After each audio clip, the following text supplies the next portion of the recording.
Hey everybody, it's Eddie from Tokyo. This is your cryptocurrency update from Japan, and this really is a Japan video. It's going to be Japan-centric for Ripple and XRP. It's about time. It's really overdue for me to do that.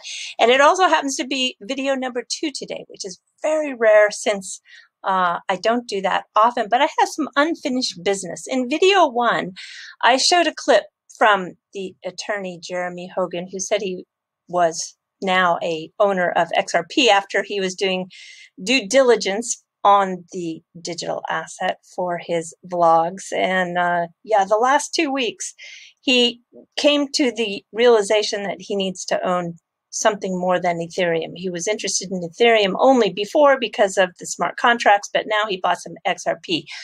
However, we really don't know how much he bought. I think he's teasing us because it only showed a very small fractional amount of drops to the right of the decimal point. And those whole numbers to the left of the decimal point was not shown. So we only know that it was 0.043343 in the end of those that transaction. So now I went to the Bitflyer, which is an exchange here, and you can see that the minimum order that you can trade XRP is 0.000001. And so it's a tiny amount. And I thought, well, okay, let me just see if I play with Tether on my Uphold account, can I duplicate that exact same drop amount? And you could see that I was able to get to the 0.043342, which is very close with 0.01358 worth of Tether. But you have to remember that Tether fluctuates a little bit. So it's very, very possible that this amount of Tether would have given you that amount from the decimal point over to the right. So maybe he only bought just some drops. We need to have you do, Jeremy, we need to have you come clean with us. Did you really buy it, or did you just kind of play in with some drops there? All right, mark your calendar for the quarterly results that are coming out for fiscal year 2021 from SBI, and this is going to happen, at least on the books. It's planned to happen on January 29th. Remember, the business year-end in Japan is March, the last day of March. So this is going to be a big report, I'm sure. The president of Morningstar Japan today tweeted out an article that's really huge. It is in the financial media Nikkei.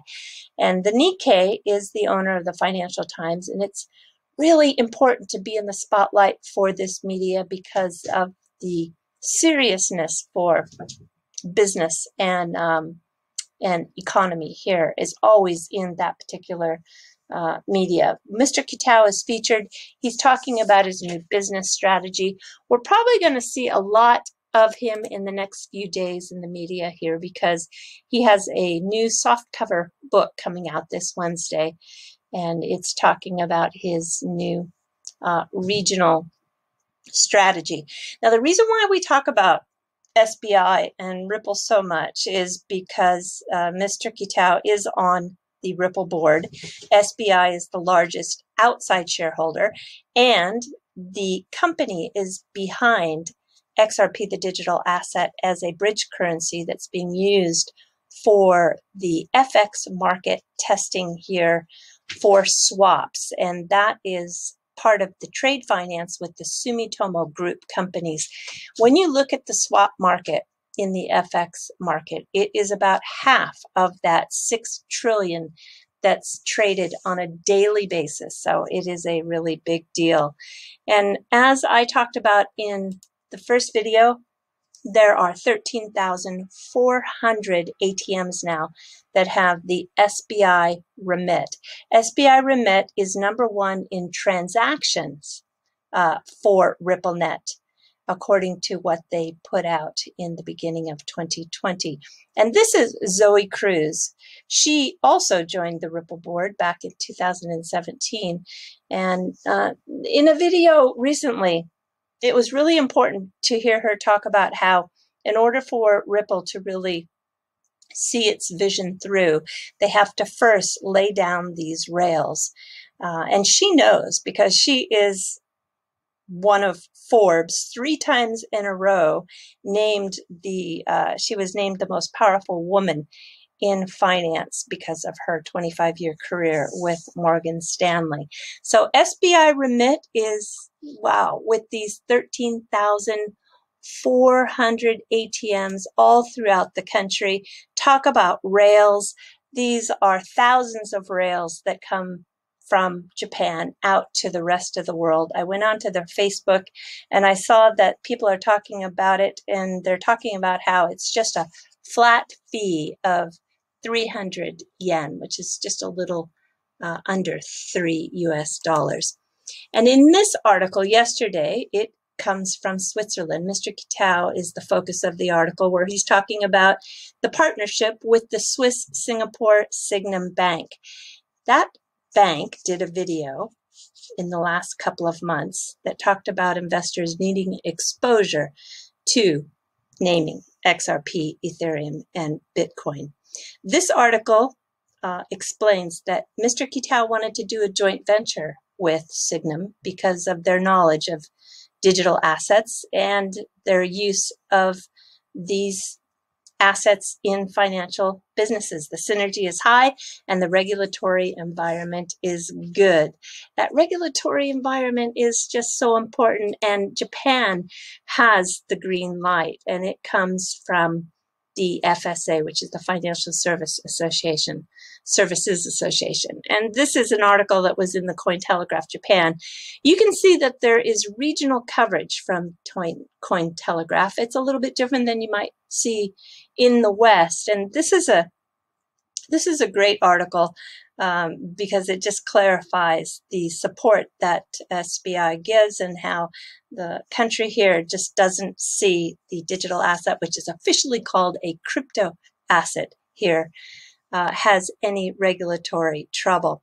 Look at this Bitcoin logo. It's so funny. It's on the floor of a Japanese home doing calligraphy, wearing a hachimaki, which is worn when you are working hard and putting your effort into something. I think it's really, really cute. So finally, there is a January 2021 edition of Business World magazine, and Mr. Kitao didn't make the cover, but he did make the magazine with a viewpoint. I'll have to pick up a copy and see exactly what he said. Now, the person who's on that cover is another president and CEO of a crypto company. This is the president and CEO of GMO. GMO is really a major exchange here. They're also in Rockdale, Texas, doing mining with Bitcoin along with SBI. And here he is Saturday on Yakushima Island. And Yakushima Island is what I want to talk about in the fluff today. It's a really, really special place. This is a island that's covered with an extensive cedar forest that contains Japan's oldest living trees. Some of them are 1,000, 2,000, 3,000, 4,000, 5,000 years old. Can you imagine? And people who live there say that it rains 35 days a month, which is kind of funny. But you can see how green everything is. There are some peaks on the mountains that reach 4,000 feet high. So in the winter months, it does get a little bit of snow. It was registered as the first World Natural Heritage Site in Japan. And you can see here that took place in 1993. Here is Tokyo, where my mouse is. And the island is all the way down here south of Kagoshima. It does have an active volcano, but where in Japan doesn't have where it doesn't have an active volcano. I mean, there are so many, but luckily that also brings thousands of hot springs. In these 26 villages that make up these 2 islands, that is called the Yakushima area, they elect a village leader, and then those leaders help guide just the 13,000 residents. So it's a very small population of residents. There's just one high school. It does have cell phone service. It does have internet. It's powered 100% by hydropower.